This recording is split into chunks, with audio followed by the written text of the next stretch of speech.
Tiga yang pertama yang kita udah bahas itu kan adalah Tuhan sebagai polisi dari atas gitu, mengawasi. Lalu kemudian Tuhan sebagai orang tua helikopter gitu ya, yang masih tersisa sampai waktu kita dewasa. Dia pakai judul itu J.B. Phillips, Parental Hangover. Dan memang kita tahu dari riwayatnya J.B. Phillips bahwa dia itu punya orang tua yang controlling banget ya. J.B. Phillips punya orang tua yang kayaknya demanding banget gitu, perfeksionis banget. Nanti kita akan lihat khususnya dalam pembahasan dia mengenai parental hangover dan juga hari ini mengenai the absolute perfection ya. Jadi Tuhan sebagai yang 100% sempurna itu bisa menimbulkan suatu kompleks kejiwaan yang tidak sehat juga waktu orang sudah beranjak dewasa. Lalu yang ketiga yang kita expose dan kita dekonstruksi pada bulan kemarin itu adalah Heavenly Grandfather ya. Jadi kayak Tuhan sebagai yang lanjut usia di atas sana, walaupun ini istilah yang Alkitab juga pakai ya, yang lanjut usia. Tetapi kita suka memikirkan mengenai Tuhan sebagai kakek di surga yang punya karakteristik kakek yang kita sukai gitu ya. Tapi itu sesuatu yang tidak Alkitabiah. Jadi ada 3 konsep yang pada bulan lalu kita sudah bahas mengenai Tuhan yang keliru.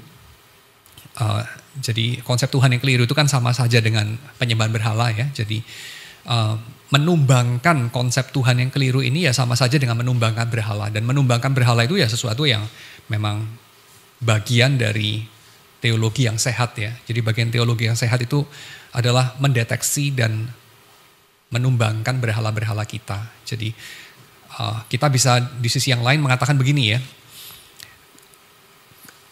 Jadi kalau kita ketemu sama orang yang menolak kekristenan, orang-orang yang alergi sama kekristenan, kan cukup banyak ya di zaman kita itu orang-orang yang tidak suka lah sama kekristenan, atau orang yang ateis bahkan ya. Saya kira kita tidak perlu langsung bereaksi defensif. Kenapa? Karena kita bisa memulai dengan ini, menuruti nasihat Yakobus, bertanya dulu ya, bertanya. Dan bertanyanya itu bukan bertanya untuk bisa menjawab sampai dia bungkam gitu dengan lebih baik. Bukan bertanya untuk mengalahkan, tapi bertanya untuk memahami. Memahami apa ya? Bertanya untuk memahami apa sebetulnya dia tolak. Dan seringkali kalau kita kemudian melihat atau sungguh-sungguh mendengarkan orang-orang yang tidak menerima kekristenan ya, atau orang-orang yang khususnya menolak sekali akan kekristenan, kita kalau dengarkan mereka itu kenapa ya menolak kekristenan? Apa sih yang mereka tidak suka? Kenapa mereka tidak percaya kepada Tuhan lagi? Apa yang membuat mereka tidak percaya kepada Tuhan? Tuhan macam apa yang mereka tolak? Ya, khususnya itu. Tuhan macam apa yang mereka tolak? Maka kalau kita dengarkan baik-baik, kita sadar bahwa Tuhan yang mereka tolak itu juga kita harusnya tolak juga. Ya, kenapa? Karena itu bukan Tuhan. Jadi yang mereka tolak itu bukan Tuhan. Yang mereka tolak itu adalah teologi yang keliru. Gambaran mengenai Tuhan yang keliru, yang kadang-kadang atau mungkin seringkali bahkan ya dipegang sama orang Kristen juga. Jadi dalam hal itu saya kira tentu ini bukan berarti kita belajar teologi dari orang ateis ya gitu ya. Bukan seperti itu ya. Jadi bukan berarti bahwa kita belajar teologi kok dari orang bukan Kristen gitu. Bukan itu sama sekali. Tapi ketika kita berjumpa dengan orang-orang yang khususnya ya menolak kekristenan, bukan hanya bukan Kristen tapi menolak kekristenan dengan keras, reaksinya alergi. Kayaknya jijik banget gitu. Saya kira kita perlu untuk tidak langsung coba menjawab, kasih apologia, tapi mendengarkan apa yang mereka tolak. Dan seringkali dalam pengalaman saya ya, kalau kita menjumpai yang mereka tolak itu Tuhan yang ABCD gitu, maka saya bisa dengan hati nurani yang bersih mengatakan, kalau yang kayak gitu gue juga ogah kali ya, menyembah Tuhan kayak gitu. Kayaknya itu Tuhan yang terlalu kecil kalau pakai istilahnya J.B. Phillips ya. Berhala bikinan manusia. Walaupun mungkin itu sesuatu yang orang Kristen seringkali hidupi. Nah pada bulan kemarin kan kita udah bahas mengenai Tuhan yang seperti polisi itu ya. Dan Tuhan yang seperti polisi itu menjelma dalam bentuk hati nurani yang selalu menuduh. Dan hati nurani itu perlu dicek dulu sebelum langsung kita iyakan tuduhannya atau kita cuekin tuduhannya. Kita perlu ngecek dulu ya. Sejauh mana hati nurani itu dibentuk oleh lingkungan kita, oleh zaman kita, oleh orang tua kita barangkali, dan seterusnya. Ya, karena hati nurani itu kan memang sih mewakili suara penghakiman Tuhan kadang-kadang, tapi nggak selalu, itu masalahnya. Nggak selalu. Jadi kalau kita sama sekali selalu menolak hati nurani, saya kira ya keliru. Tapi kalau sama sekali kita langsung menganggapnya sebagai suara Tuhan, itu juga keliru. Ya, jadi dua hal itu kita perlu untuk waspadai. Jadi hati nurani yang dianggap Tuhan harus di-dethrone, harus dicopot dari jabatannya karena dia memang bukan Tuhan. Ya, itu berhala yang pertama, berhala hati nurani. Berhala yang kedua itu suara orang tua. Orang tua memang mewakili Tuhan. Orang tua memang otoritas yang dipanggil dengan kekuasaan hampir mutlak kepada anak-anaknya. Yang memang boleh jadi menjadi pengalaman anak itu berjumpa sama figur Tuhan dalam hidupnya. Betul kita disuruh untuk menghormati orang tua, betul. Tapi orang tua kita tahu juga sama seperti hati nurani, bukan Tuhan. Ya, jadi sama seperti hati nurani diciptakan Tuhan mengawasi kita dari dalam. Orang tua diciptakan Tuhan dan diberikan kepada setiap kita, kecuali kepada Adam ya. Adam kan gak punya orang tua. Diberikan kepada setiap kita untuk menemani kita, melindungi kita, mendidik kita pada masa yang cukup panjang ya, 17 tahun, 21 tahun, sampai kita bisa sendiri bertanggung jawab di hadapan Tuhan. Nggak sampai 17 tahun sih sebetulnya, kalau dalam tradisi Yahudi itu 12 tahun. Lalu bar mitzvah, langsung menjadi anak hukum ya, anak Torah. Nggak lagi diwakili orang tua, tapi langsung menjadi anak Tuhan. Nah tapi orang tua itu ya, walaupun dipanggil menjadi wali kita selama 12 tahun setidaknya dalam tradisi Yahudi, 17 tahun dalam tradisi sekuler atau 21 tahun ya, mereka bukan Tuhan. Kita masih menghormati mereka, mereka mewakili Tuhan, mereka seringkali dipakai Tuhan, dipanggil Tuhan untuk mendidikan iman pada kita, tapi bukan Tuhan. Seringkali kita perlu untuk dethrone Tuhan yang kedua itu juga, ya, mencopot Tuhan yang kedua itu dari tahtanya, yaitu suara orang tua. Orang tua di sini orang tua kandung ya, bisa jadi juga itu suara nggak tahu locus parentis gitu, kayak yang mewakili yang mengambil kursinya orang tua. Misalnya kayak guru ya, suara guru, suara neni, suara guru agama kali ya, atau whatever. Itu yang kedua yang kita perlu dethrone. Yang ketiga yang kita perlu dethrone itu juga gambaran populer soal Tuhan ya. Yang mungkin dipopulerkan sama film Hollywood ya, sama buku-buku, sama budaya populer. Yaitu Tuhan seperti kakek di surga yang serba menerima. Ya betul, Tuhan itu seperti, kan gambaran di dalam Alkitab juga ya, dalam Daniel pasal 7 adalah yang lanjut usia gitu ya, yang bijaksana, yang selalu menerima dan bagian dari masa lampau, lebih tua dari zaman, dari langit dan bumi. Betul. Tapi masalahnya Tuhan itu kalau kita gambarkan terus sebagai yang tua, yang lanjut usia, yang kuno, jangan sampai kita kemudian punya gambaran Tuhan itu juga bagian dari masa lampau yang indah. Walaupun indah ya, tapi masa lampau gitu. Nah itu juga kita perlu dethrone, kita perlu untuk ganti ya konsep Tuhan seperti itu. Jadi kalau Tuhan itu hanya bagian masa lampau, diiringi dengan kesukaannya itu lagu-lagu Gregorian saja gitu ya. Kayaknya juga ini ya, bukan Tuhan yang realistis gitu.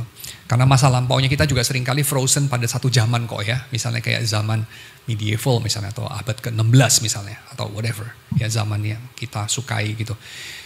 Kan definitely kita tahu zamannya Daud kan bukan medieval gitu ya. Jadi kalau Tuhan kita bicara bahasa Latin gitu, udah ketahuan banget lah ya. Tuhan itu bukan Tuhan gitu. Karena nggak mungkin kan Daud itu membayangkan Tuhan yang bicara bahasa Latin ya. Atau Tuhan yang bicara bahasa Yunani gitu ya. Atau whatever gitu. Jadi itu Tuhan itu pasti lebih purba daripada itu ya. Tapi juga sekaligus karena di hadapan Tuhan waktu itu di bawah dia ya, Tuhan itu mengatasi waktu ya. Tentu saja itu kita nggak bisa bicara mengenai Tuhan yang hanya bagian masa lampau. Ya, oke, itu sedikit revisi mengenai yang bulan lalu saya bahas. Lalu kita masuk kepada bahan bulan ini ya. Nah, sebelum kita masuk kepada bahan bulan ini, kita baca dulu Alkitab kita di dalam Matius pasal 5 ayat ke-43 sampai 48 ya. Saya baca dulu ayat yang ke-9 lalu nanti sambung 43 sampai 48. Berbahagialah orang yang membawa damai karena mereka akan disebut anak-anak Allah. Gambarannya anak-anak Allah ya, bukan kayak sahabat-sahabat Allah di sini atau nggak tahu rekan sekerja Allah misalnya ya, tapi anak-anak Allah. Oke, lalu kemudian langsung sambung dengan 43. Kamu telah mendengar firman, kasihilah sesamamu manusia dan bencilah musuhmu. 44. Tapi aku berkata kepadamu, silakan saudara sekalian, kasihilah musuhmu dan berdoalah bagi mereka yang menganiaya kamu. Karena dengan demikian kamu menjadi anak-anak Bapamu yang di surga yang menerbitkan matahari bagi orang yang jahat dan orang yang baik dan menurunkan hujan bagi orang yang benar dan orang yang tidak benar. 46. Apabila kamu mengasihi orang yang mengasihi kamu, apakah upahmu? Bukankah pemungut cukai juga berbuat demikian? Dan apabila kamu hanya memberi salam kepada saudara-saudaramu saja, apakah lebihnya daripada perbuatan orang lain? Bukankah orang yang tidak mengenal Allah pun atau orang yang bukan Yahudi ya, pun berbuat demikian sama-sama? Karena itu haruslah kamu sempurna sama seperti Bapamu yang di surga adalah sempurna. Ya, jadi Tuhan itu digambarkan di sini sebagai Bapa kita dan kita adalah anak-anaknya ya. Jadi ini gambaran mengenai Tuhan. Sebagai Bapa dan kita anak-anaknya. Dan waktu kita bicara mengenai orang Kristen sebagai anak-anak Tuhan, kita tuh kebayang anak-anak tuh kayak apa ya? Dan orang tua sikapnya terhadap anak-anak itu kayak apa? Orang tua sikapnya sama anak-anak beda nggak sama orang tua sikapnya kepada misalnya rekan bisnis? Atau orang tua kepada bosnya? Atau orang tua kepada karyawan? Beda nggak? Kalau beda apa bedanya? Jadi kalau Tuhan itu punya apa ya? Tuhan punya rakyat itu ya, kan Tuhan raja, dia punya rakyat. Tuhan itu kan tuan, dia punya apa? Hamba ya. Tapi Tuhan itu juga Bapa. Nah, ini punya anak-anak. Nah, kan dikatakan engkau adalah anak-anak Allah itu ya. Engkau akan disebut anak-anak Allah itu. Dan kita lihat ayat 9 itu ya, siapa yang disebut sebagai anak-anak Allah? Dan Allah itu kira-kira bagaimana sebagai Bapa yang sayang kepada anak-anaknya itu? Sikapnya bagaimana? Apa bedanya kira-kira dengan gambaran Allah yang lain yang juga sama-sama ada di dalam Alkitab? Nah, kita langsung bisa lihat kan, apa bedanya kira-kira? Kalau kepada anak, apa bedanya? Kepada anak lebih galak, kepada karyawan lebih baik, enggak lah ya. Kepada anak lebih, kamu sama anak-anak gimana?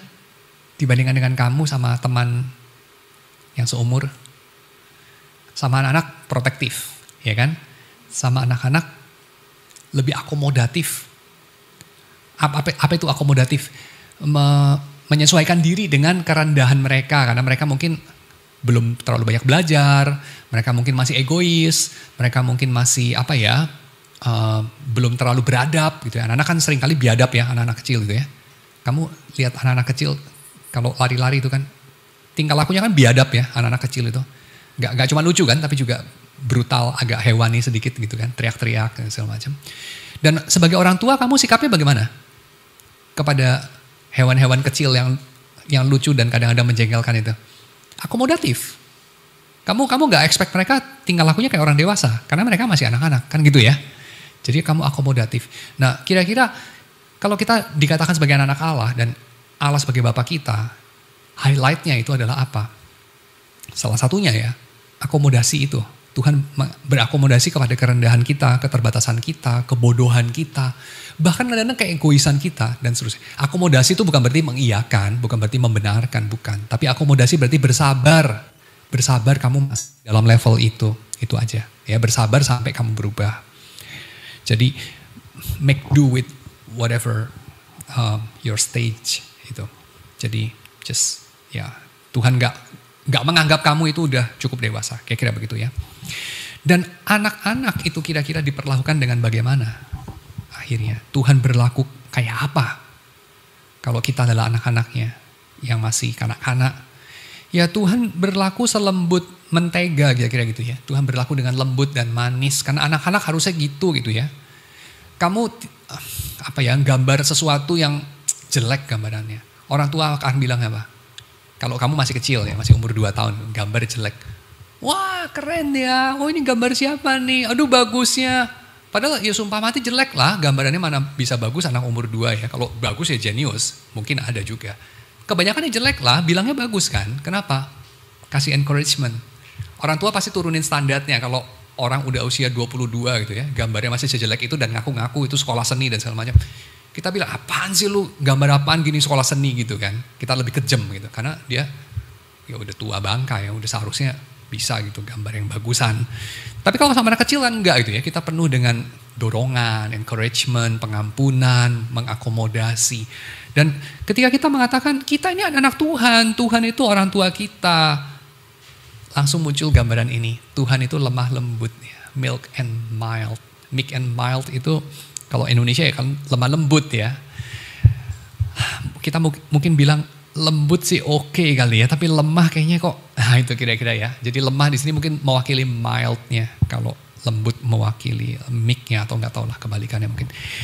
Tapi intinya istilah Tuhan yang meek and mild ya, lemah lembut itu istilah Tuhan yang sering disalah mengerti dan mungkin cocok juga dengan gambaran kita mengenai Tuhan, yaitu Tuhan yang selalu memperlakukan kita sebagai kanak-kanak. Perhatikan di sini ada K-nya, kanak-kanak. Itu beda dengan anak-anak. Bedanya kanak-kanak sama anak-anak apa? Kanak-kanak itu anak kecil, tidak matang, tidak dewasa, infantil. Anak-anak itu relasional. Kamu anaknya dia, kamu bersumber dari dia. Kamu anak-anak Allah, artinya kamu diaku anak sama Allah. Kamu kanak-kanak terus di hadapan Allah, bagus gak? Gak bagus, karena artinya kamu tidak bertumbuh dewasa. Kalau kamu anak-anak Allah, sampai kapanpun kamu anak-anak Allah. Karena sampai kapanpun kamu berasal dari Allah, tidak pernah tidak, kamu selalu berasal dari Allah. Tapi kalau kamu kanak-kanak terus di hadapan Allah, ini artinya apa? Kamu mengalami Peter Pan syndrome kalau cowok gitu kan. Menolak bertumbuh. Ya. Dan loh, tapi kita ini kan anak-anak Allah memang Pak. Iya, betul. Tapi kamu kalau selalu jadi kanak-kanak di hadapan Allah, kamu harus membaca 1 Korintus pasal 3 ayat yang kedua ya. 1 Korintus pasal 3 ayat yang kedua itu Paulus mengutarakan sesuatu mengenai jemaatnya, di mana dia mengatakan, susulah yang kuberikan kepadamu bukan makanan keras sebab kamu belum dapat menerimanya, akomodatif, dan dia bersabar. Dan sekarang pun kamu belum dapat menerimanya. Tapi kemudian Paulus memberikan diagnosanya, apa isi hatinya mengenai bahwa jemaat Korintus masih kanak-kanak sampai stage itu. Dia sih tidak apa-apa ya untuk memberikan susu, dia tidak apa-apa untuk mengakomodasi kelambatan mereka bertumbuh. Tapi kemudian dia mengatakan merekanya yang ada apa-apa. Paulus katakan, dia sambung ayat 3, karena kamu masih manusia duniawi. Sebab jika di antara kamu ada iri hati dan perselisihan, bukankah hal itu menunjukkan bahwa kamu manusia duniawi dan bahwa kamu hidup secara duniawi. Lalu selanjutnya Paulus menyambung, ada yang mengatakan aku dari golongan Paulus, aku dari golongan Apolos dan seterusnya ya. Jadi intinya apa? Intinya adalah minum susu ya nggak apa-apa, bayi memang minum susu. Tapi kalau sampai sudah tua masih minum susu ada yang salah. Ya, anak-anak Tuhan ya pasti kita sampai selamanya anak-anak Tuhan. Kanak-kanak di hadapan Tuhan ya tidak apa-apa kalau memang masih bertobat ya, masih baru bertumbuh, fine. Tapi kalau selama-lamanya bersikap kekanak-kanakan, ada yang salah di situ, ada yang salah ya. So gambaran mengenai Tuhan yang tentu saja itu meek and mild dan selalu itu mengakomodir kita ya,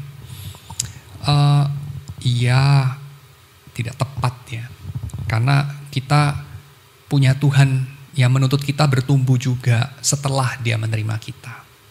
Ya.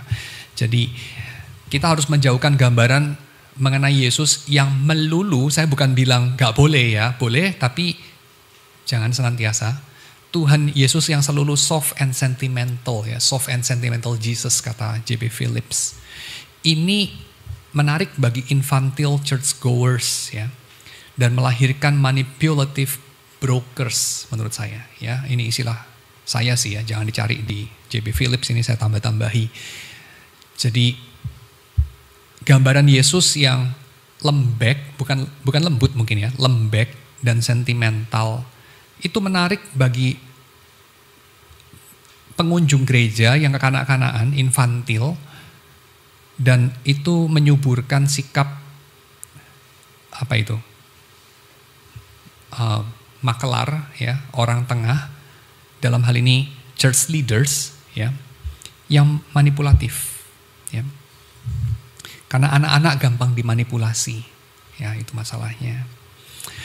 So kita terpanggil untuk bertumbuh gitu.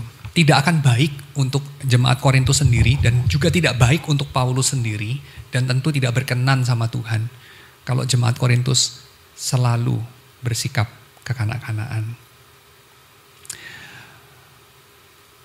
Tapi budaya populer Kristen penuh sesak dengan fasilitas yang menyuburkan sikap begini. Gambaran-gambaran mengenai Yesus yang soft itu ya. Berjalan-jalan di taman yang indah bersama dengan anak-anak kecil, menggendong domba. Dekat dengan hati kita, fine in a way. Tetapi kalau hanya itu, ini menjadi masalah.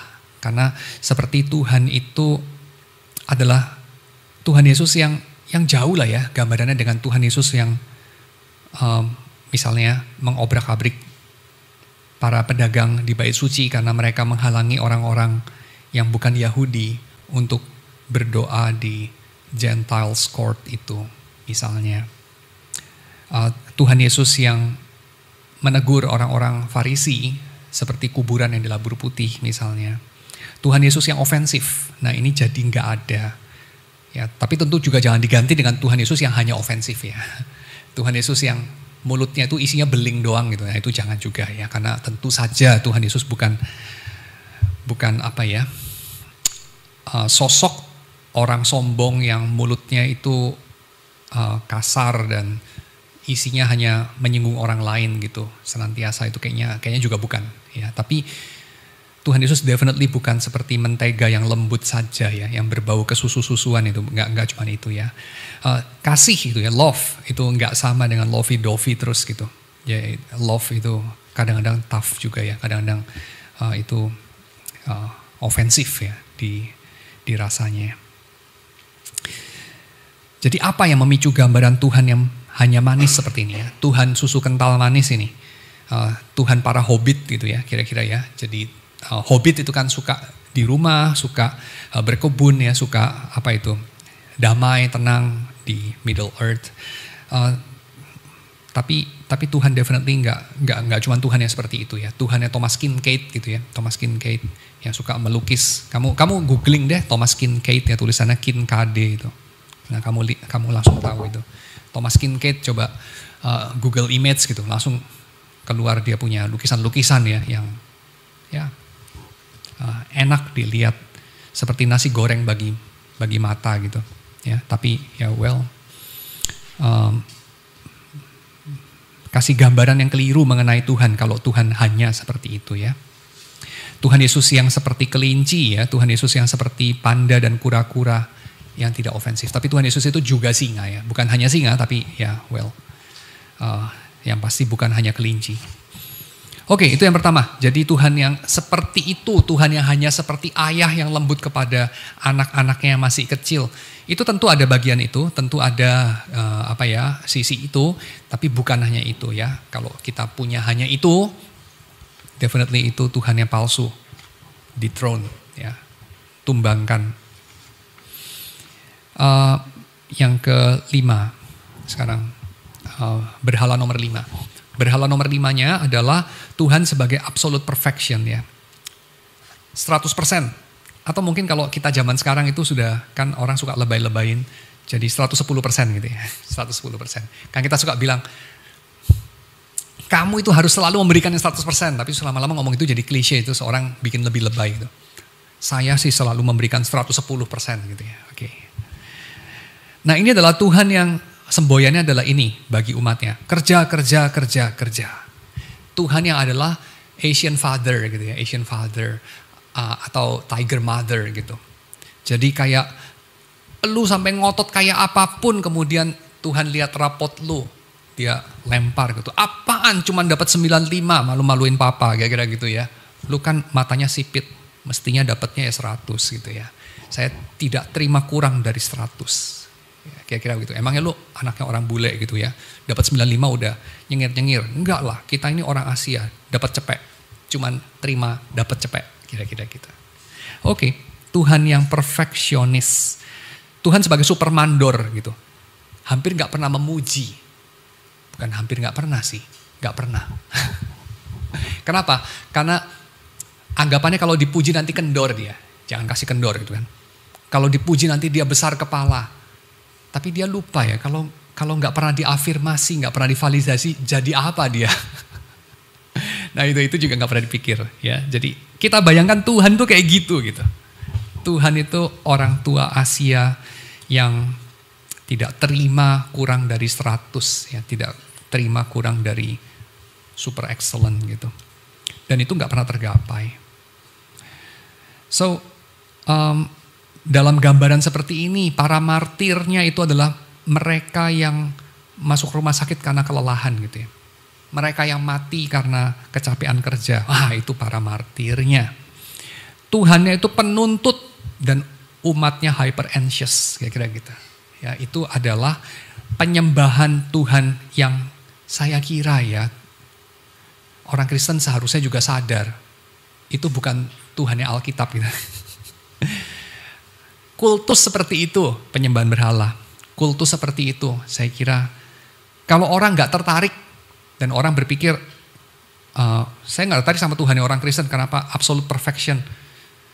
Kita bisa dengan hati nurani yang jernih mengatakan, saya juga gak tertarik, saya kira soalnya itu bukan Tuhan. Tapi Pak, bagaimana dengan ayat kita barusan baca? Ya, Matius pasal 5 ayat 43-48, kan Allah Bapa di surga itu sempurna. Ya kan? Allah Bapa di surga sempurna, menuntut tidak kurang dari kesempurnaan dari kamu. Oh ya, tapi Allah Bapa di surga yang sempurna itu dalam konteksnya kalau kita baca, menuntut kesempurnaan kayak apa sih? Kayak apa? Kerja, nilai matematik lu tidak 1000 kali dapat 100 gitu, lu akan dianggap anak tak berguna, dasar goblok otaknya kayak keledai gitu ya. Hanya karena nilai lu 97 bukan 100. Kayaknya sih bukan ya. Bener gak? Karena justru dikatakan di sana dalam Matius pasal 5, 43-48, Allah yang sempurna itu, Bapa yang di surga yang sempurna itu, dia mengampuni. Dia itu menerbitkan matahari, mencurahkan hujan bagi orang yang jahat dan yang baik. Bagi orang benar dan orang yang berdosa. See? Dia adalah Allah yang sempurna, maka dia bisa accommodate kita punya ketidaksempurnaan. Definitely kebalik yang kita sembah. Kalau kita mengira Allah itu super perfect masih benar.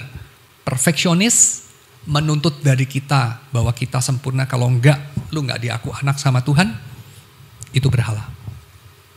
Dethrone itu, buang itu. Dia bukan Tuhan. Dia itu too small of a God, ya. Jadi definitely fake God, ya. Kan kayak gitu ya, kita kalau lihat produk gitu ya, Rolex gitu ya, semua udah mirip gitu. Cuman satu kurangnya gitu, apa itu? Huruf R-nya itu kebalik gitu misalnya. Ya itu palsu lah mas, gitu. Udah semuanya benar, kecuali ini cuman huruf ini doang loh Pak, aduh masa cuman beda sedikit lah. Loh ya. Tuhan yang kurang sedikit itu ya just bukan Tuhan. Tuhan KW itu ya bukan Tuhan loh mas. Gitu aja. Buang. Jadi lalu J.B. Phillips kasih tambahan analisa ya. Tuhan yang adalah absolute perfection itu kita jangan buru-buru terima sebagai Tuhan melulu karena kita tidak bisa mencapainya. Melulu karena itu ideal. Kita perlu bertanya pertanyaan yang pertama. Idealismenya itu seperti apa? Saya sering berjumpa dengan kawan-kawan yang menganggap idealisme itu ya sama. Namanya idealisme ya idealisme, sama itu. Dia pernah mengatakan kepada saya kayak gini ya, kayak apa ya? Gue suka sama orang-orang kayak gitu ya. Kenapa? Mereka itu idealis. Loh, seolah-olah lu ngomong sesuatu gitu. Lu belum ngomong sesuatu, loh. Lu baru ngomong, gue suka sama si A karena si A itu idealis. Itu not yet ngomong sesuatu. Karena lu belum bahas idealismenya apa. Hitler itu juga idealis. Hitler itu idealis loh. Artinya apa? Dia punya ide, dia pengen wujudkan ide itu, kan that's it. Orang idealis itu dia ingin merubah kenyataan ini sesuai dengan ide. Kan itu ya. Itu orang idealis kan. Kebalikan dari orang apa? Kompromis. Kompromis itu apa? Dia gak punya ide. Pokoknya ya yang bisa bekerja aja.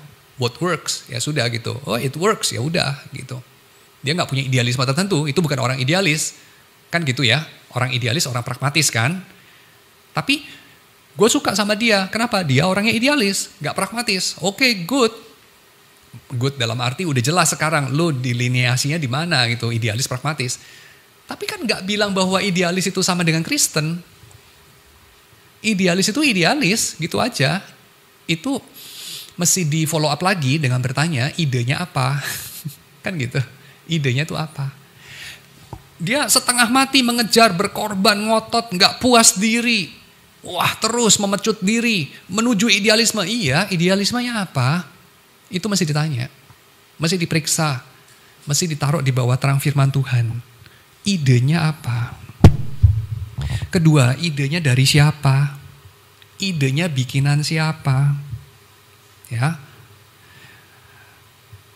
Karena menghidupi idealisme itu definitely yang dikerjakan sama orang-orang Kristen Jerman pada zaman Hitler, menghidupi idealisme. Ya, jadi just idealis itu nggak ngomong apa-apa. Bonhoeffer malah mengatakan lawan daripada komunitas Kristen itu adalah ya idealisme Kristen. Ya, so ya idealisme itu kata idea itu ya dari kata eidos, dan eidos itu ya coba kamu tebak. Akar katanya mirip sama apa? Atau kata apa dalam bahasa Inggris itu? Akar katanya sama dengan eidos itu. Idol. Idolatry. Itu yang menyembah ide tertentu. That's it. Kita itu gak menyembah ide loh by the way. Kita tuh menyembah pribadi.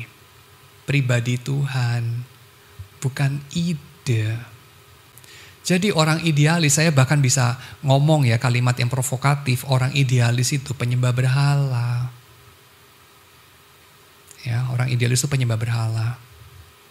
Lalu kita rayakan kalau idenya Kristen, idealisme Kristen, wah itu bagus, Tuhan berkenan. Betapa jauhnya ya dari gambaran Alkitab. Dan Phillips menambahkan ya, mengenai idealisme ini seringkali yang terjadi adalah seperti ini. Orang-orang yang ambisius dan insensitif memaksakan idealismenya kepada mereka yang sensitif dan kurang ambisius. Dan orang-orang yang sensitif dan kurang ambisius ini menginternalisasi ide itu lalu menjadi menyalahkan diri sendiri. Mereka jadi merasa diri tidak dicintai Tuhan. Mereka merasa hidupnya gak berarti. Mereka merasa dirinya gak berharga.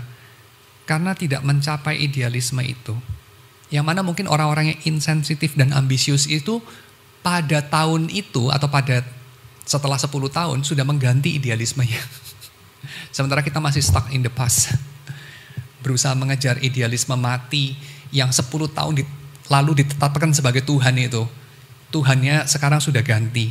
Sudah update versinya itu ya. Sudah update firmware. Tapi kita itu masih coba berusaha mengejar idealisme 10 tahun yang lalu itu. Betapa menyedihkan gambaran seperti ini. Dan itu yang sering terjadi kata J.B. Phillips. Dalam penyembahan Tuhan yang terlalu kecil ini. Tragedinya adalah seringkali Tuhan perfeksionis itu ya ditetapkan oleh mereka yang ya lebih confident. Tapi confidentnya itu ya confident pada diri sendiri. Dan walaupun mereka sering mengucapkan kata kebenaran, ya kebenaran, tapi mungkin bukan kebenaran yang dicari, tapi pembenaran, ya pembenaran diri. Dan mereka tidak bisa membayangkan deh ya kerusakan apa yang mereka sudah kerjakan, karena mereka juga tidak sensitif, mereka juga tidak tahu ya kerusakan apa yang mereka sudah kerjakan. Karena mereka sudah mengubah kekristenan menjadi performance, ya satu perlombaan untuk perform gitu. Dan orang yang sedang perform itu hanya peduli satu hal, apakah dia bikin impresi apa kagak, apakah dia bisa mengalahkan yang lain apa kagak. Orang yang lagi perform, dia perform di hadapan orang lain. Tapi kekristenan itu bukan performing art, kekristenan itu bukan kompetisi, kekristenan itu way of living. Kekristenan itu satu jalan, ya kayak Yesus bilang apa itu? Sangkalah dirimu, pikulah salibmu dan ikutlah aku. Mengikut Yesus itu artinya apa? Menapaki jalan bersama Yesus. Dia bukan bilang ini, sangkalah dirimu, pikulah salibmu, capailah ini. Itu idealisme. Capailah ini, gapailah ini. Whatever it takes. Bukan. Yesus tidak kasih kamu telos nih, capai ini telos yang merupakan ide yang statik nih capai ini. Bukan. Kalaupun ada bahasa yang mirip dengan telos, dia ngomong apa? Ya, ikutlah teladanku.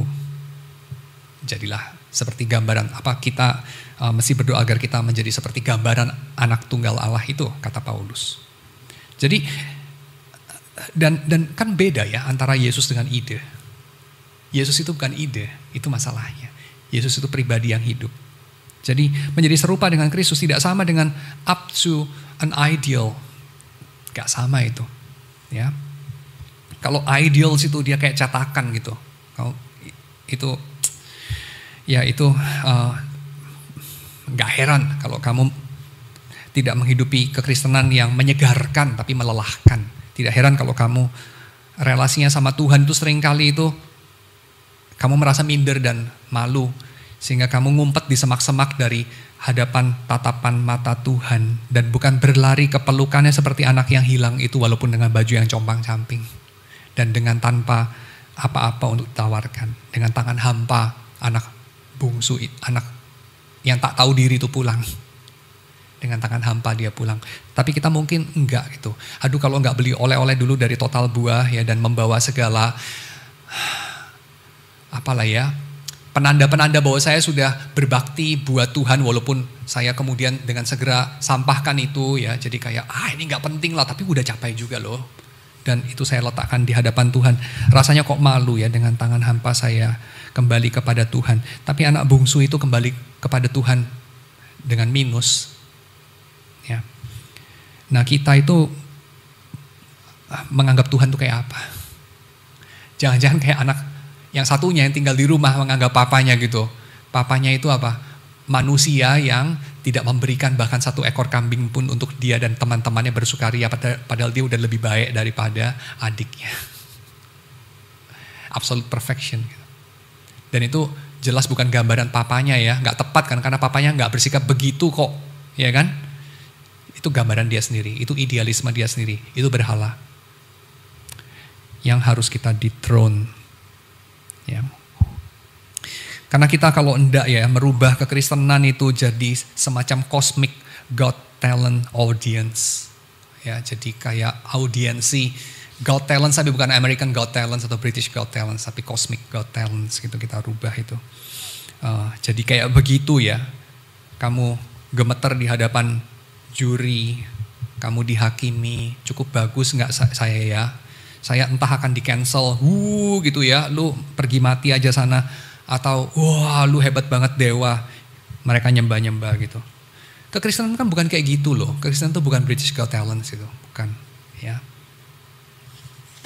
Tapi kita sudah mengubahnya jadi begitu ya, karena kita menghidupi sejenis spiritualitas ya performance itu. Tapi kekristenan itu satu jalan untuk dijalani bersama dengan Yesus yang walaupun bukan mentega lembut itu ya, bukan. Tapi dia juga bukan absolute perfection ya. Atau perfeksionis atau nggak tahu apa itu. Mandor yang serba menuntut itu, bukan. Yang tidak pernah puas ya, bukan.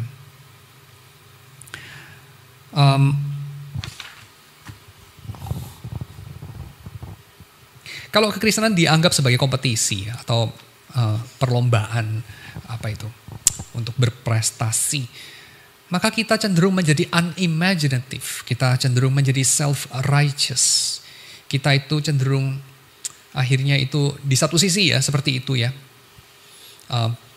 selalu mencari-cari bagaimana saya itu tidak salah loh, dan kita itu jadi orang yang membosankan sekali karena kita selalu dihantui dengan itu. Ya, disalahkan, dihakimi.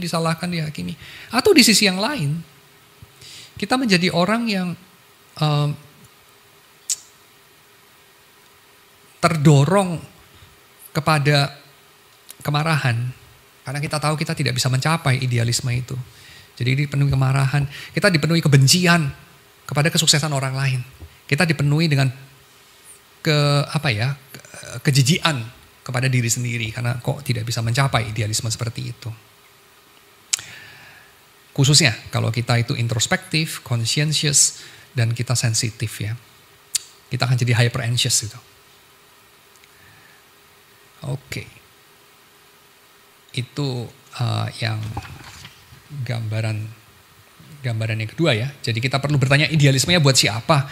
Idealismenya itu memakan korban orang-orang macam apa? Lalu pertanyaan berikutnya kita tanyakan kepada spiritualitas yang nomor 2 ini ya. Bukan nomor 2, nomor berapa itu tadi? Nomor 5 ini ya. Kita bertanya pertanyaan yang ketiga kepada spiritualitas nomor 5 ini, yaitu spiritualitas absolute perfection. Dikemanakan gambaran Alkitab mengenai Tuhan yang menerima? Ya, kita kemanakan gambaran itu? Kita ingat ya, Yesus itu mengatakan, datanglah kepadaku, hai engkau yang letih lesu dan berbeban berat. Bukan datanglah kepadaku, hai engkau yang sudah sukses. Datanglah kepadaku, hai engkau yang sudah sempurna. Datanglah kepadaku, hai engkau yang penuh tangannya. Dengan segala pemberian menunjukkan kamu sudah setia hidup. Dan kamu sudah adalah orang yang cukup standarnya untuk aku terima. Karena membership buat kerajaan surga itu bagi VVIP, ya orang-orang yang sukses, yang hebat. Ya tidak lah ya, tidak ya. Datanglah kepadaku hai engkau yang letih, lesu, dan berbeban berat. Sebab apa? Sebab apa? Sebab kuk yang kuberikan itu ringan. Ya. Dan bebanku ringan dan kuk yang kuberikan itu enak. Tapi kita mengubahnya jadi kebalik kan? Kalau kita punya Tuhan yang absolut perfeksionis gitu. Tuhan fasisnya kita itu ya.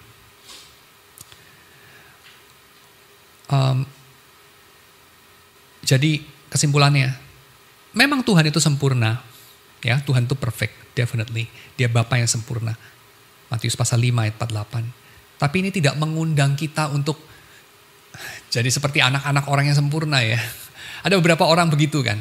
Papanya itu sempurna banget, mamanya sempurna banget. Let's say, papanya dokter bedah jantung yang pertama bisa transplant jantung babi ke orang gitu ya. Atau apapun gitu ya. Mamanya pemenang Nobel gitu ya. Terus anaknya, ya elah. Cuman apa gitu, PhD-nya cuma 3 biji. Payah. Kadang-kadang gitu. Kasihan anak-anak seperti itu. Ya. Tapi ayah kita di surga kan gak begitu ya. Dia itu sempurna tapi tidak serba demanding sama anak-anaknya dengan kejam. Tidak seperti itu ya. Dia tahu kita ini siapa. Kita ini hanya manusia saja. Itu. Ya. Dan justru konteks dari Matius 5 ayat 48 adalah Bapa itu begitu murah hati, dia sempurna dalam kemurahan, maka engkau juga dipanggil untuk extend kemurahan yang Allah sudah berikan kepadamu itu. Itu artinya. Ya, jadi persis kebalik daripada yang mungkin kita artikan kalau kita punya Allah yang perfeksionis dengan proof texting ya, mengutip Alkitab pada bagian ini ya, justru kebalik gitu. Tuhan dalam gambaran Alkitab justru tertarik dengan hal-hal tak sempurna yang kita persembahkan bagi Dia. Tuhan itu tidak butuh persembahan kita, Dia tidak butuh pelayanan kita, Dia tidak butuh diri kita. Lawang Tuhan itu belum ada alam semesta, apalagi manusia boro-boro. Dia sudah bahagia, dia sudah penuh hidupnya, sudah gak bisa lebih bahagia lagi. Jadi Tuhan memang gak butuh kita, tapi Dia menghendaki kita. Ya, Tuhan gak butuh kita, tapi Dia menghendaki kita. Itulah cinta. Kebalikan dari dunia ini. Dunia ini gak menghendaki kita, tapi butuh kita. Makanya kita masih dikasih, ada, masih gak tau lah, masih diterima, masih dikasihi. Karena butuh aja. Dia sebenarnya butuh yang kamu bisa berikan. Bukan mencintai kamu atau menghendaki kamu. Tapi Tuhan tuh kebalikan, Dia menghendaki kamu. Ya, Dia bisa tanpa kita. Kita tak bisa tanpa Tuhan. Tapi kita seringkali hanya mau sama Tuhan karena kita butuh Tuhan. Ya, tapi Tuhan yang gak butuh kita, mau sama kita walaupun Dia gak butuh kita. Kenapa kita ada? Karena Tuhan menginginkan kita.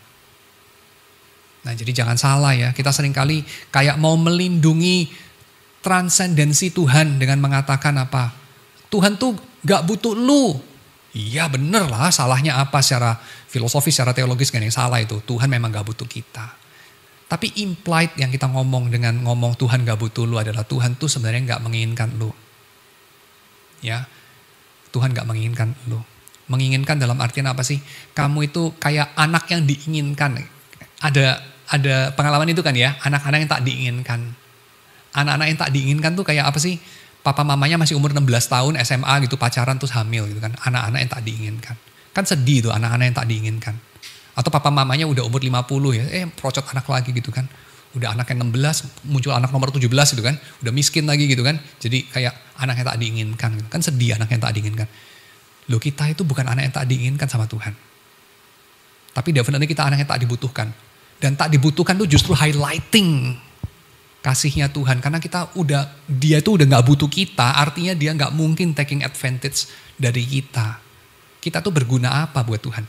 Tapi kenyataannya kita ada. Kita itu sungguh diinginkan sama Tuhan. Jadi lain kali kamu punya perasaan, aduh gue itu unwanted child gitu ya. Nobody wants me, gitu. I'm nobody's child gitu. Duh, enggak. Tuhan yang melahirkan lu, bikin lu ada dalam dunia ini di bawah matahari. Tuhan tuh menginginkan lu ada. Dan Dia tahu lu siapa. Dia tahu lu gak sempurna. Tapi lu diinginkan. Oke, itu yang kelima. Yang keenam, yang terakhir ya. Kita sering punya gambaran, kata Phillips, Tuhan itu sebagai heavenly bosom ya. Heavenly bosom ini bahasa Indonesia jadi agak lucu ya. Apa? Dada surgawi gitu, kayak aneh banget ya. Tapi maksudnya itu kayak bosom itu kan kayak apa ya? Sesuatu tempat untuk kamu bisa berlabuh, diterima. You have a shoulder to cry on dan segala macam gitu kan ya. Kayak tempat lu pulang lah gitu ya, dipeluk gitu kan. Bosom itu kayak dada itu kan kamu bisa dipeluk gitu. Heavenly bosom gitu. Nah, gambaran mengenai Allah sebagai heavenly bosom itu seringkali dituduh sama orang-orang yang bukan Kristen atau orang yang ateis ya. Sebagai ini gambaran Tuhan yang eskapis gitu. Gambaran orang-orang pengecut yang pengen lari dari kenyataan. Ini adalah Tuhannya para infantil ya. Yang apa itu? Ingin melanggengkan masa kanak-kanak yang dependen terus gitu. Ya, kepingin kembali ke rahim ibu. Nah, itu seperti gambarannya dikatakan Nikodemus ya. Mana mungkin saya kembali ke rahim ibu ya. Waktu Tuhan Yesus bilang apa? Kalau kamu itu mau diselamatkan ya, kamu harus lahir kembali gitu. Mendapatkan hidup kekal ya, harus lahir kembali. Lalu Nikodemus bilang protes ya, nggak mungkin lah, saya kan nggak mungkin kembali ke kandungan ibu gitu. Dan kamu tahu ya, orang kalau lagi lelah, orang lagi apa itu, kayaknya patah ya, lagi kayak down banget. Seringkali dia tidur dengan posisi meringkuk gitu kan, atau ketakutan ya, tidur dalam posisi meringkuk. Itu posisi fetal ya, fetal position, kayak anak bayi di kandungan kalau di USG itu seringkali fetal position gitu. Ya, itu gitu. Orang-orang eskapis menuduh orang Kristen gitu. Lu orang tuh orang kayak gitu gitu. Orang-orang yang bukan Ubermensch gitu ya, kayak Nietzsche punya Ubermensch gitu. Manusia super yang kayak tidak takut akan kematian, tidak takut tantangan, menerjang bahaya, mata dengan mata, Dragon Slayer gitu ya, pembunuh naga gitu. Lu orang tuh bukan orang kayak gitu, nggak heroik gitu, nggak kayak orang Romawi. Lu orang tuh pengecut lah, eskapis ya. Selalu nyanyinya lagu-lagu kayak You Are My Hiding Place dan segala macam gitu. Pengen berlindung saja itu sama Tuhan. Makanya nggak heran lu punya big brother di atas sana, lu kepengen selalu berlindung di bawah keteknya dia gitu. Tapi ini pandangannya keliru ya. Pandangan keliru, kata J.B. Phillips. Tahu dari mana? Dari sejarah gereja lah. Lu lihat itu santo dan martir, masa orang yang infantil dan pengecut ya? Enggak lah. Ya, para martir ya, Stefanus waktu mati dia eye to eye dengan kematian toh, dia menatap wajah para pembunuhnya, ngobrol sama mereka, ngomong sama mereka. Demikian Yesus dan Yohanes Pembaptis saya kira dan seterusnya. So, dan para nabi ya, mereka itu orang-orang yang pemberani. So, ini gambaran yang fantastik aja sih, dituduhkan kepada kekristenan ya. Enggak sih, itu enggak ada kenyataannya. Oke. Dan dia tambahkan begini, dia elaborasi, kenapa begitu ya? Karena ya gini ya, kalau kamu punya tempat untuk selalu bisa pulang gitu, kamu punya secure home, itu bikin kamu berani untuk bertualang kemana saja. Dan ini saya kira cukup selaras juga, walaupun ya kalau nggak selaras ya nggak apa-apa ya, tapi cukup selaras kebetulan dengan orang-orang yang menyelidiki mengenai ikatan antara ibu dan anaknya gitu. Kalau anak kecil itu punya ikatan yang kuat sama orang tuanya ya, dia secure gitu. Jadi dia tahu orang tuanya itu pasti terima dia gitu. Anak itu jadi orang yang pemberani, ya, berani ambil resiko, berani explore. Seumur hidup dia jadi orang yang berani. Kenapa? Karena dia punya rumah. Dan rumah yang paling dasar itu ya rahim. Karena kamu dari situ asalnya. Itu tempat yang paling ramah, yang rahimi, ya namanya juga rahim ya, rahimi dia. Karena memang akar katanya itu dalam bahasa Aramaik adalah rahmah. Rahmah itu ya loving kindness. So hospitality itu ya itu dari rahim. Ya. Kalau rahim yang melahirkan kamu itu menerima kamu, well, kamu berani kemana aja. Jadi punya super rahim gitu ya, bukan cuma kembali ke rahim ibu ala Freud gitu, tapi ke rahim Allah Bapa yang rahmani. Kamu punya koneksi, punya relasi sama Allah Bapa yang sedemikian secure. Itu bukan bikin kamu jadi orang yang kayak apa ya, infantil gitu. Bukan bikin kamu jadi orang yang menolak untuk bertumbuh dan mengambil resiko. Bukan sih. Justru itu bikin kamu jadi orang yang berani. Ya, jadi saya kira tuduhan bahwa menekankan gambaran Allah sebagai Bapa yang selalu siap menerima anak-anaknya untuk pulang itu sama sekali tidak menyuburkan sikap-sikap infantil. Itu di satu sisi ya. Tapi di sisi yang lain betul juga sih, saya kira banyak orang Kristen yang infantil ya, yang kekanak-kanakan. Karena apa? Karena adanya rumah itu seringkali diartikan sebagai ya sudah kita di sini saja gitu. Tapi kalau kita lihat Tuhan Yesus itu seringkali ya bukan hanya menerima murid-muridnya, tapi juga mengutus murid-muridnya. Bukan hanya dia membuka pintu untuk apa ya, berdekatan, beramah tamah dengan murid-muridnya, tapi juga dia sering mengusir mereka loh. Kita mungkin masih ingat perkataan yang dinyatakan Yesus kepada Maria Magdalena sewaktu Maria ingin poses dia ya, ingin memegangi Yesus untuk tidak pergi lagi. Dia mengatakan, jangan sentuh aku itu ya. Yang artinya itu sebetulnya jangan pegangi aku untuk kamu menahan aku, untuk kamu memiliki aku terus-menerus gitu. Ya. Jadi jangan bersikap clingy juga kepada Tuhan, karena kita di dalam Alkitab bukan hanya melihat gambaran Tuhan yang seperti orang tua yang kepingin membayi-bayikan anaknya terus gitu ya. Karena ada orang tua seperti itu ya, kayak gak kepengen anaknya cepat-cepat keluar dari rumah menjadi dewasa, karena kayak dia masih menikmati sekali ya kebersamaan dengan anaknya yang masih baby gitu. Jadi kayak dia, kan kamu tahu lah ya, panggilan sayang itu seringkali kan orang panggil itu babe gitu ya, kayak orang-orang Amerika panggil istrinya babe atau suaminya babe gitu ya. Baby itu kan ya itu tergantung, infantil gitu ya, gak bisa ngapa-ngapain gitu. Ya di satu sisi ada positifnya ya, tapi di sisi yang lain enggak juga gitu. Kalau kita selalu ingin orang lain itu tergantung sama kita itu ada kompleks kejiwaan yang lain loh, yang enggak kalah buruk gitu, enggak kalah mengerikan. Yaitu apa? Kita bukan mencintai orang itu. Kita mencintai perasaan sentimental, punya peliharaan.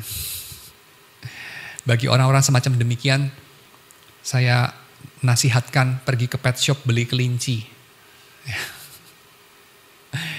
Jangan punya anak. Pergi ke pet shop beli kelinci. Jangan pergi ke departemen sosial mau adopsi bayi gitu. Karena bayimu satu hari akan besar. Kamu gak bisa babying dia terus gitu. Ya kalau mau pergi beli kelinci. Nanti kalau kelincinya udah gede ya, dia bisa beranak kelinci lagi. Terus kamu sayangi anak-anaknya kelinci itu. Kira-kira gitu ya. Gak bisa babying terus lah. Tapi manusia gak begitu. Dan Tuhan memperlakukan manusia juga bukan kayak gitu. Kita tuh bukan peliharaan Tuhan kayak kita piara kelinci yang lucu-lucu gitu ya. Buat lucu-lucuan doang gitu. Enggak. Ya. Jadi Tuhan itu juga menolak kita. Seperti gak tahu, burung Raja Wali mungkin menolak anak-anaknya dalam pengertian kayak di-kick. Sono lo pergi terbang gitu ya. Jadi Erich Fromm mengatakan itu beban atau kesulitan dari seorang ibu ya. Jadi seorang ibu itu, ibu baru punya bayi ada kesulitannya ya, karena tadinya dia gadis yang bebas, tiba-tiba kok punya bayi gitu. Tapi seorang ibu yang sudah lama punya bayi gitu, anaknya menjadi remaja itu juga ada kesulitannya. Anaknya jadi dewasa itu, meninggalkan sarang ya, empty nest syndrome. Itu juga ada kesulitannya. Kesulitannya apa? Kata Erich Fromm, ini lebih dialami para ibu ketimbang para ayah. Ya karena dia nggak dibutuhkan lagi. Dia nggak dibutuhkan lagi. Maka banyak ibu yang kepengen extend masa keibuannya sampai anaknya kuliah gitu kan. Anaknya udah kuliah, dia masih beresin kamarnya anaknya gitu kan. Jadi kayak dia masih masakin buat anaknya, dia masih cuciin baju anaknya, karena ya kalau enggak arti hidup gue apa gitu. Itu sedih banget ya. Buat yang seperti itu saya anjurkan beli kelinci aja gitu. Oke. Lalu ada 4 poin keluar dari poin ketiga ini. Yaitu pertama, jadi kesimpulannya, dependensi mutlak pada Tuhan ya, ini yang menurut Schleiermacher adalah jantung hati daripada keagamaan yang dimungkinkan oleh Schleiermacher. Itu seorang yang dipengaruhi Calvin juga ya, walaupun dia itu ya mungkin lebih Lutheran daripada Calvinis, tapi dipengaruhi Calvin juga. Ada semen religionis, bibit keagamaan itu yang dalam diri seseorang membuat dia itu bisa percaya Tuhan ya. Walaupun gak harus percaya Tuhan kan, ada orang-orang yang juga gak percaya Tuhan. Tapi orang-orang kayak Schleiermacher itu mengatakan bibit keagamaan itu terdiri atas ini, perasaan bergantungnya mutlak kepada Tuhan. Ya. Jadi ya kita punya perasaan bergantung yang mutlak kepada Tuhan. Karena kita anak-anak Tuhan. Kita ciptakan bagi Tuhan. Tapi ingat, Tuhan kita adalah Tuhan yang juga menginginkan kita jadi dewasa gitu. Gak minum susu terus gitu ya. Jadi Tuhan kita gak kepengen kita jadi infantil, tapi jadi anak-anak Allah. Ya, gitu. Dan kita jangan menyamakan sikap kalau kamu tidak seperti kanak-kanak ini, kamu tidak bisa menerima kerajaan Allah, kata Yesus. Dengan sikap codependent dan tidak matang ya. yang klaustrofobik ya, kayak terlalu penuh sesak gitu, membuat kamu itu harus terus-menerus menjadi orang yang tidak mandiri gitu terhadap yang mengasihi kamu. Jadi kasih yang mencekik itu ya, kasih yang selalu ingin memiliki kamu, kasih yang posesif dan mencekik, yang tidak menginginkan kamu pergi. Wah, itu klaustrofobik banget kasihnya yang seperti itu. Tuhan kita definitely nggak seperti itu. Ya, Tuhan kita definitely kepingin kita pergi untuk memenuhi dunia ini, untuk beranak cucu bertambah banyak, memimpin dunia ini. Dia kepingin kita itu jadi pemerintah atas ciptaan, bukan terus-terusan jadi bayi di surga. Yang kedua ya, tentu kita tidak bisa dari ajaran mengenai heavenly bosom yang walaupun ya sudah di defend sama J.B. Phillips tadi ya, tidak harus mencerminkan sikap pengecut, tapi justru secure home itu bikin kita jadi pahlawan yang bisa menaklukkan dunia jauh di sana, jauh dari rumah. Tapi kita harus mengingatkan diri untuk tidak menjadikan ini sebagai eskapisme ya. Jadi kayak mentang-mentang kita punya rumah di surga gitu ya, punya Tuhan yang selalu bisa menerima kita, lalu kita jadi bersikap eskapis gitu. Tidak ya, kita tidak mengajarkan eskapisme. Yang ketiga, kita juga jangan menghadirkan gambaran Kristus yang eskapis dan infantil dalam dunia. Karena apa? Karena orang-orang non-Kristen itu tidak tertarik pada iman yang kekanak-kanakan gitu. Kita seringkali kasih nggak tahu gambaran apa ya kepada orang non-Kristen. Kalau kita di gereja itu seringkali kan memang bersikap kekanak-kanaan gitu. Ya kayak bikin game yang kekanak-kanaan gitu. Dari sekolah minggu sampai udah ubanan gamenya itu gitu ya. Game anak-anak gitu. Kalau sekolah minggu oke. Sudah kumisan ubanan. Sekali-sekali gak apa-apa lah mungkin ya. Kan boleh juga nostalgia kayak anak-anak. Tapi kalau cuman taunya itu dan tidak tahu misalnya ngomong, diskusi sesuatu yang bisa ofensif. Yang sebetulnya itu hanya khusus orang dewasa. Tapi kita tidak capable of itu dan kita tidak mendoakan dan tidak memimpikan jadi itu dan tidak memfasilitasi ke arah sana. Saya kira itu jadi aneh sih, ya. Kekristenan kita jadi infantil, minum susu terus gitu. Yang keempat, ya kita tidak boleh lari dari fobia, dari ketakutan. Ya. Kita mesti menghadapi fobia kita. Jadi kita mesti berkelahi melawan naganya.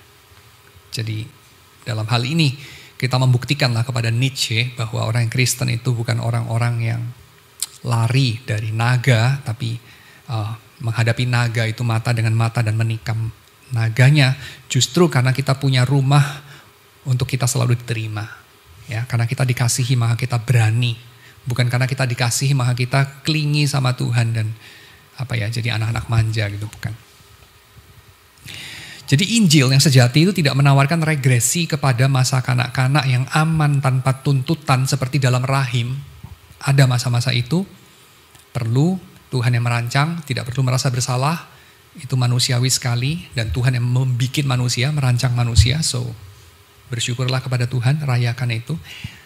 Tapi ada masa-masa di mana kita perlu bertumbuh juga. Ya. So Injil itu menantang orang untuk setelah menikmati rumah yang ramah, menyambut panggilan Tuhan untuk menyangkal diri, memikul salib, mengikut Kristus, masuk ke dalam dunia yang tidak ramah mungkin ya. Oke. Lalu poin terakhir, setelah merenungkan berhala jenis yang ke-4, ke-5, dan ke-6 ini, poin yang terakhir untuk pertemuan ini, J.B. Phillips mengajak kita untuk refleksi kerumunan macam apa, ini istilah kerumunan dari saya sih ya, biar lebih lokal gitu.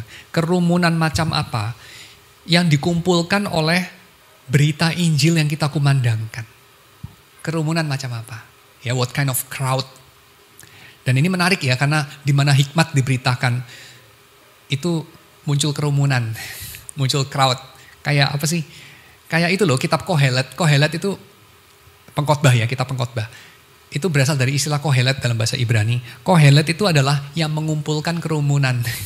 Orang yang memanggil kerumunan. Karena pada zaman itu kalau ada orang berceramah, mereka menerbitkan kerumunan. Pertanyaannya, kerumunan macam apa ngumpul di sekeliling kita? Ya. Kerumunan kita ini kan bertahun-tahun ya. Kalau kerumunan di Kelapa Gading ini, jemaat di Kelapa Gading ini kan udah kayak berapa tahun sih kita ulang tahun? 20 tahun, 30 tahun gitu ya. Udah cukup lama ya. Kan kerumunannya khas ya. Kerumunan di sini sama kerumunan di, nggak tahu sama-sama di Kelapa Gading tapi di komunitas gereja yang lain. Kan lain juga kerumunannya itu ya. Terus ada kerumunan di mana gitu kan lain. Kerumunan di mall lain lagi ya. Kerumunan di mana lah. Tiap kerumunan itu ada ciri khasnya. Nah kerumunan macam apa yang kita kumpulkan? J.B. Phillips membandingkan dua macam kerumunan. Kerumunan dari gereja mula-mula itu adalah kerumunan yang kerumunan orang-orang yang dituduh subversif dan dituduh mendegradasi kebudayaan.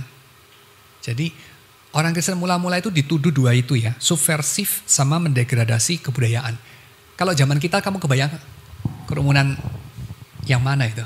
Gereja mula-mula. Subversif ya, melawan hukum, melawan pemerintah dan mendegradasi kebudayaan. Saya kok ingetnya kerumunan anak-anak punk. Anak-anak punk gitu ya, dengan Vespanya yang karatan dimodif, yang enggak gitu ya. Itu kan kayak kita bilang apa, mengotori kota gitu kan. Bikin tidak sedap pemandangan, suasana tidak aman. Dan kita takut itu menular gitu. Ya kan, jadi nggak tau lah sama polisi digundulin kepalanya gitu ya. Dan segala macam, didisiplin, dimasukin camp, di reedukasi dan segala macam. Karena kita anggap mendegradasi. Nanti menular, infectious, terus wah mau jadi apa itu ya. Tapi orang Romawi itu memandang para pengikut Kristus itu kayak gitu. Mendegradasi peradaban. Karena orang Kristen itu ya punya nilai-nilai yang bagi orang Romawi itu menjijikkan. Orang Romawi itu mengglorifikasi kemenangan, kesuksesan, kekuasaan. Orang Kristen, Nietzsche benar dalam hal ini ya. Orang Kristen tuh merayakan apa? Yang lemah dikasihi, yang terdahulu akan jadi terkemudian, yang terkemudian menjadi terdahulu, yang paling kecil menjadi paling besar. Aduh, dunia jadi apa kalau kayak gitu? Dunia jadi dipimpin sama idiot, dunia dipimpin sama yang sakit, sama yang lemah. Sakit, lemah, idiot, mati aja. Dunia itu perlu itu, ya, evolusi itu. Orang Romawi itu percaya itu. Yang lemah-lemah singkirkan, ngabisin beras aja gitu ya. Makanan itu buat yang kuat-kuat lah. Sparta itu kalau anak-anaknya itu pincang apa, wah udah dibuang aja gitu. Gak ada gunanya digedein. Pincang gak bisa jadi prajurit yang bagus kan. Kurang lebih begitu ya. Jadi hasilnya ya prajurit Sparta kuat-kuat gitu kan. Ya orang Romawi itu kayak gitu juga. Ya. Orang Kristen pincang-pincang dirawat. Ya, yang sakit-sakit, yang aneh-aneh sifatnya, gak ada gunanya. Kok dipiara gitu? Ya, ngabisin resources, ngabisin waktu. Kan kira-kira gitu ya. Nah kita sebagai orang Kristen, etosnya kayak apa? Jangan-jangan kayak Romawi loh. Ini orang-orang bermasalah tidak berpotensi ya. IQ juga pas-pasan gitu kan. Gak bisa dibanggakan, kita gak bisa bilang, itu anak didik gua gitu ya. Apaan gitu. Prestasi yang gak ada gitu. Ya udahlah, nggak usah invest waktu terlalu banyak buat mereka gitu ya. Gak jadi apa-apa gitu. Nah ini kita jadi lebih mirip apa sih? Kerumunan kita ya, mungkin lebih mirip Romawi ya. Ketimbang Kristen mula-mula ya, kita mungkin akan jijik sama orang Kristen mula-mula ya.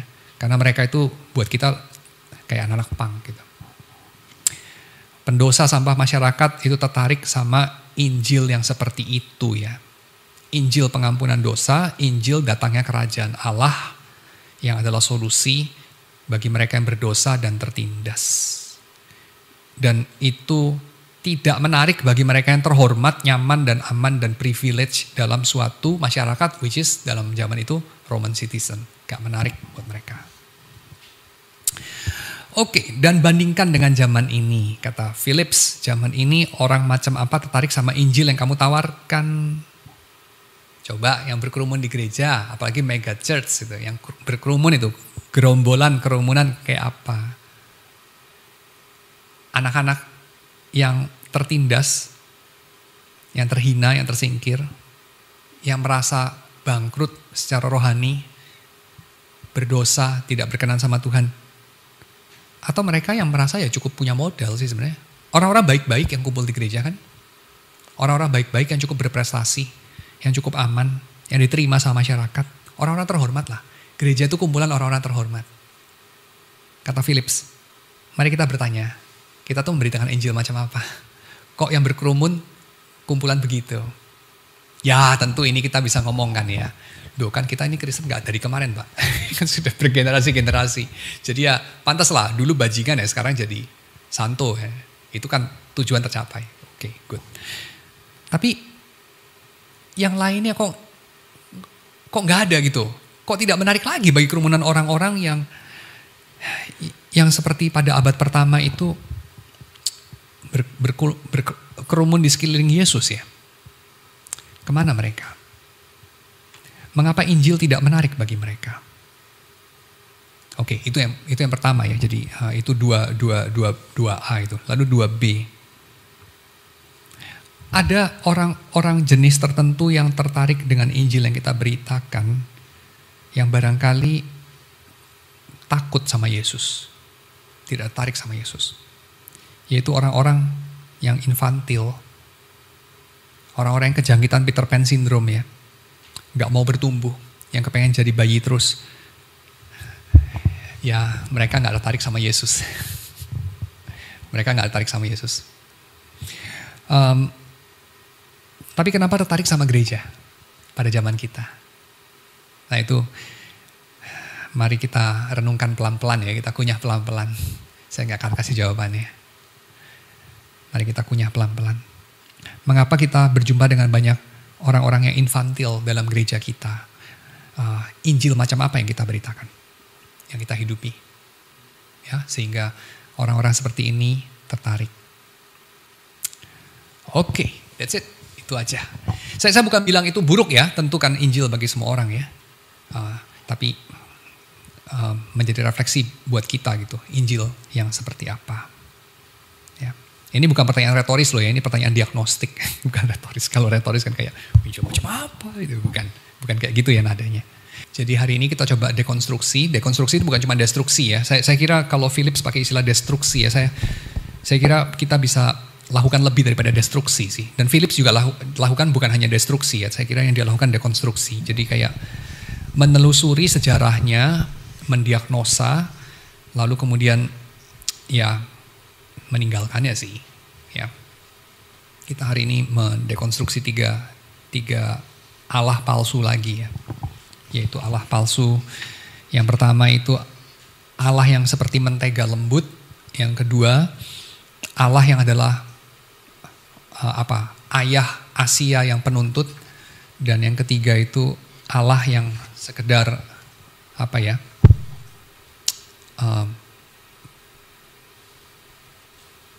orang tua yang tidak kepingin anaknya dewasa gitu.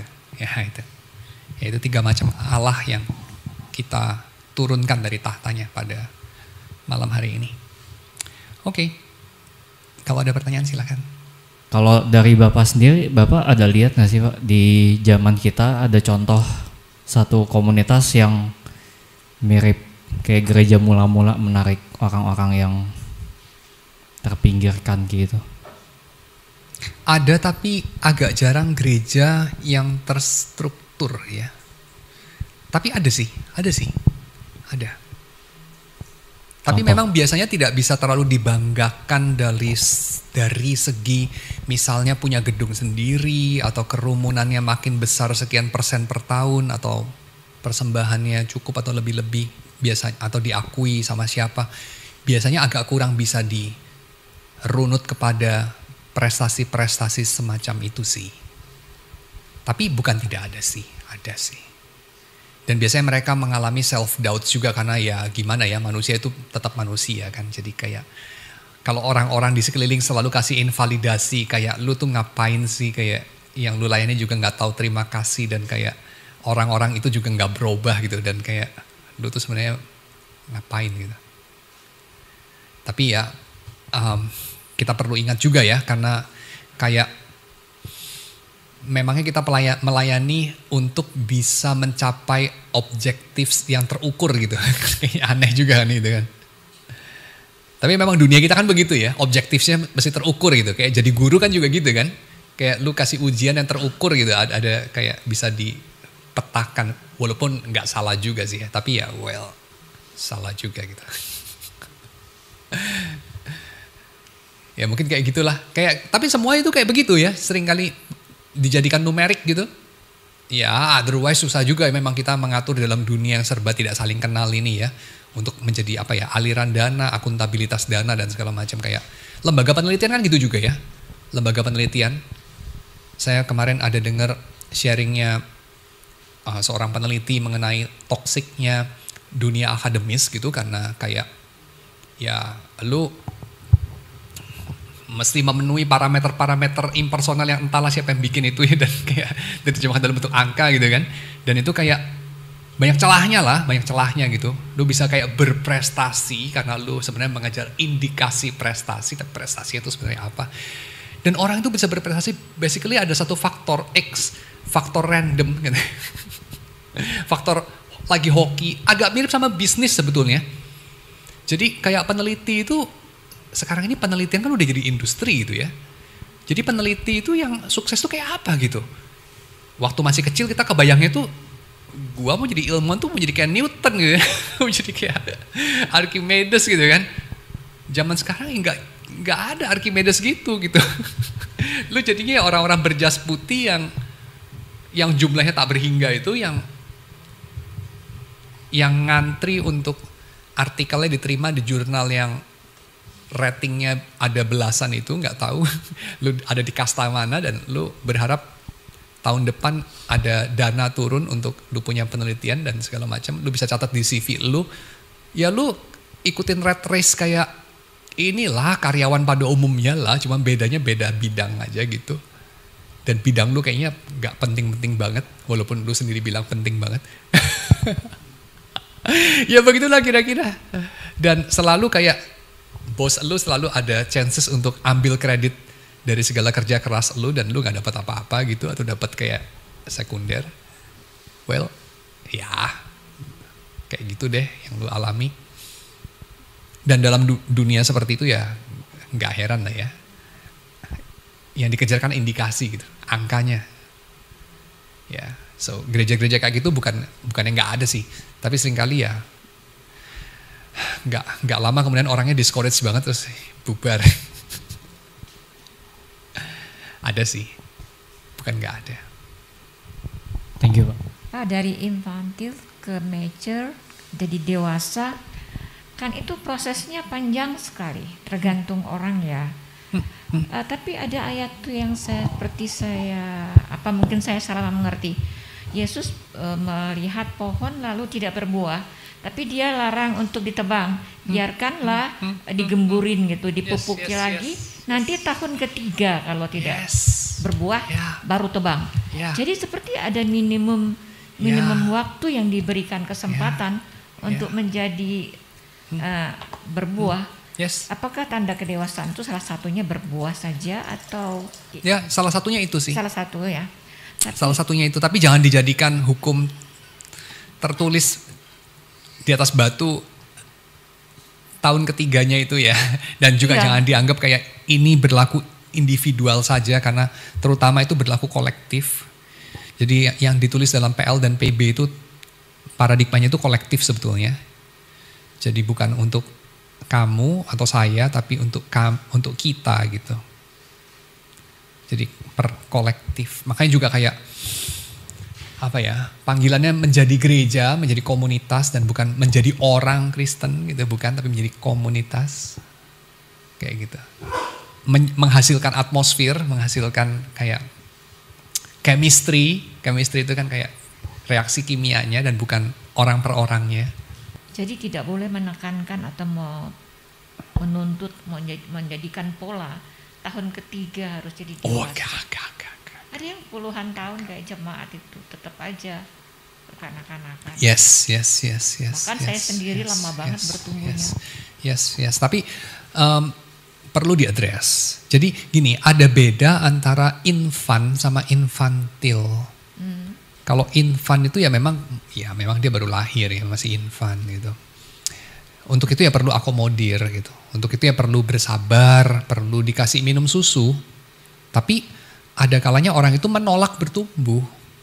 Dia nyaman jadi bayi. Ya. Ya ini namanya infantil, Peter Pan syndrome lah gitu ya. Nah, untuk itu ya itu Paulus bilang ya, kamu itu manusia duniawi gitu ya. Kayak gitu. Perlu dikasih tahu gitu. Semacam itu. Tapi tentu namanya kasih tahu itu nggak cuma dimarah-marah sih ya. Kita seringkali pikir itu kayak marah-marah itu perlu, tapi terus therefore kalau mau bertumbuh harus dimarah-marah gitu. Modusnya cuma satu, marah-marah gitu. Kayaknya enggak lah ya. Jurus kan banyak lah ya, nggak cuma dimarah-marah gitu. Kita sendiri juga tahu lah, kita berubah itu kan nggak melulu karena dimarah-marah gitu kan.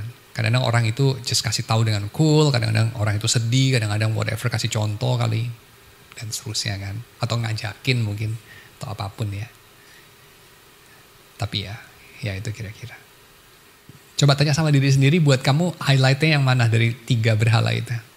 Kalau highlight buat saya kayaknya yang nomor 5, yang absolute perfection kalau buat saya. Gak tahu juga, mungkin karena Phillips menulisnya paling passionate kali ya. Soalnya dia punya papa yang gitu katanya. Phillips ini tapi pada masa tuanya mengalami gangguan jiwa ya. Jadi dia ini, Phillips ini kan penerjemah Alkitab juga ya. Jadi ini biblical scholar ya, bukan orang kaleng-kaleng gitu ya. Nerjemahin Alkitab dia itu. Terus dia itu juga teolog juga ya, Anglican clergy juga, jadi churchman juga. Tapi dia ada kelemahan jiwa ya, jadi memang dia mengalami gangguan jiwa waktu udah agak tua itu. Ini sekalian untuk ngomong apa ya, kayak orang Kristen gak mungkin gila, orang gila gak mungkin Kristen gitu. Enggak juga, tapi dia juga bukan kayak gila, skizofrenik juga bukan sih. Ya tapi, well. Anyway, maksud saya adalah kelemahan itu tidak tidak sama dengan tidak Kristen gitu, dan juga kekuatan bukan sama dengan Kristen gitu, enggak sih. Kalau tidak ada lagi pertanyaan, kita tutup dalam doa ya. Tuhan, kami bersyukur untuk segala kemurahan-Mu atas kami. Engkau yang menciptakan kami, Engkau yang menopang kami dengan segala sistem di planet ini. Engkau yang khususnya menopang kami juga dengan nyawa dari Tuhan, dengan nafas dari Tuhan, roh dari Tuhan. Kami bersyukur karena itu menyatakan bahwa Engkau menghendaki kami ada.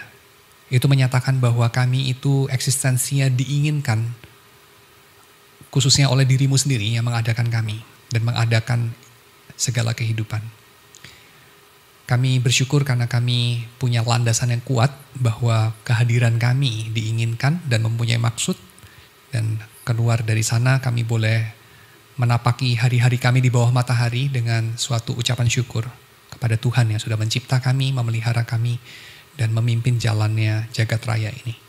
Kami menyerahkan apa yang sudah kami renungkan, kiranya kami hari demi hari semakin menyadari betapa banyak berhala yang kami manufaktur dengan pikiran kami, dan kami anggap itu adalah Tuhan sendiri, dan kami tunduk kepadanya, gentar kepadanya, dan menginginkan perkenannya, tetapi itu bukan Tuhan.